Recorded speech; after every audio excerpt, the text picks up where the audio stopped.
No caso de Cuba, né, Cuba é um exemplo da capacidade de resistência de um povo. Aquele bloqueio já dura 50 anos. Cuba está a 150 quilômetros dos Estados Unidos, de Miami. Talvez uma distância menor do que daqui até Campinas. Se o povo já quisesse se revoltar, já não tinha ninguém que segurasse. Você vê que acabaram de ser soltos, não é? Uns 20 e poucos delinquentes que a mídia ocidental... Você não acha injusto chamar esses opositores aí de delinquentes? Não é uma, não, não é uma violência contra eles? Não é. É que eles querem ser dissidentes políticos, mas na realidade eles são delinquentes. Os processos deles foram processos com base no Código Penal cubano e ninguém recebeu um tapa, que não existe tortura em Cuba. Aliás, desculpe, existe. Existe num pedacinho de Cuba, chamado Guantánamo, que é uma base militar americana, onde os Estados Unidos tortura e violenta os presos como nenhum país faz no mundo. O que está acontecendo em Cuba são mudanças que estão vindo, inclusive, de baixo para cima. Não tem ninguém satisfeito em Cuba, né, com os problemas, querem resolver os problemas, mas não tem nenhuma base social para ser derrubado o governo. Mas você não acha que essa solução dos problemas viria mais rapidamente se houvesse mais democracia? Eu vou lhe dar um exemplo. O que você chama de democracia? Vou lhe dar um exemplo. Porque eu acho que em Cuba tem mais democracia do que no Brasil. Eu vou lhe dar um exemplo. Ontem, exatamente ontem ou anteontem, o Fidel Castro foi publicada uma entrevista dele, onde ele fez uma autocrítica sobre a discriminação e a perseguição dos homossexuais em Cuba. Ah, isso teve muito atraso. Então, mas por que tiveram que esperar o Fidel fazer autocrítica? A esquerda brasileira não poderia ter criticado isso antes? Não existe uma atitude existe uma atitude um pouco reverente demais em relação a Cuba? A esquerda latino-americana também era homofóbica e machista. Isso é cultural, isso é da América Latina. O Fidel não descobriu a pólvora. Nós todos, o PCB teve momentos de homofobia, né, e toda a esquerda, o movimento sindical. Isso não atribua a Cuba, né, porque isso é da cultura latino-americana. Inclusive, depois de tantos anos lá, eu vou dizer uma coisa para você. Cuba é o único país que não tem preconceito racial. Tinha um preconceito homofóbico que está sendo superado. Aliás, a primeira iniciativa importante na área do cinema, né, foi produzida pelos cubanos há quase 15 anos, que foi o filme Morangos e Chocolates, que era um libelo contra a homofobia. Aquilo foi pago pelo governo cubano. Então não é por aí. O problema é que eu digo é o seguinte: o que você chama de democracia?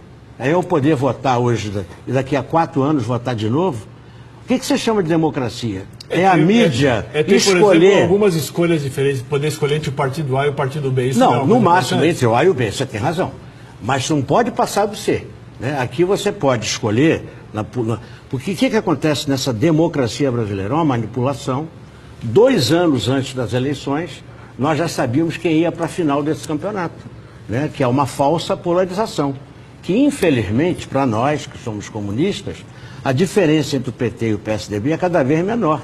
Então foram escolhidos 2 candidatos, e agora 3, que é uma terceira alternativa, no campo da ordem, que são candidatos que não ameaçam qualquer mudança do sistema capitalista. Em Cuba, só eu quero discutir Cuba, se não for agora, em outra ocasião.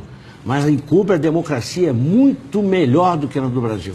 O senhor falou de um dos temas, o senhor falou de um dos temas que são evitados na campanha eleitoral hoje.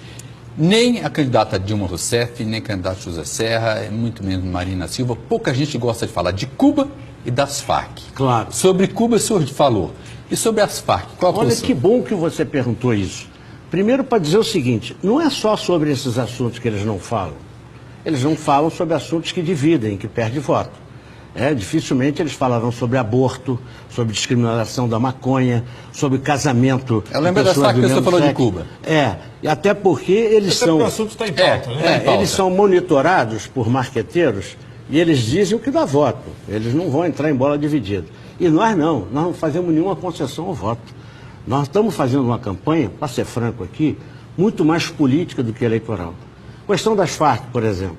O PCB é um dos poucos partidos, talvez o único, que é legalizado no Tribunal Eleitoral, que defende e dá solidariedade às Farc.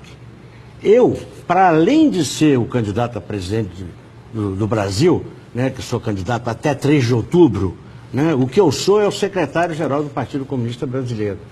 E eu divulguei recentemente, numa entrevista coletiva à imprensa, né, a minha ida, eu passei um tempo num acampamento guerrilheiro das Farc, há uns 3, 4 anos atrás. Foi aquele que foi bombardeado, não?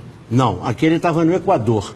Aquilo foi bombardeado, aquilo foi invadido o espaço aéreo do Equador por aviões da Colômbia, monitorados por agentes da CIA, e para matar o Raul Reis, para acabar com a negociação. Deixa eu explicar o que é isso.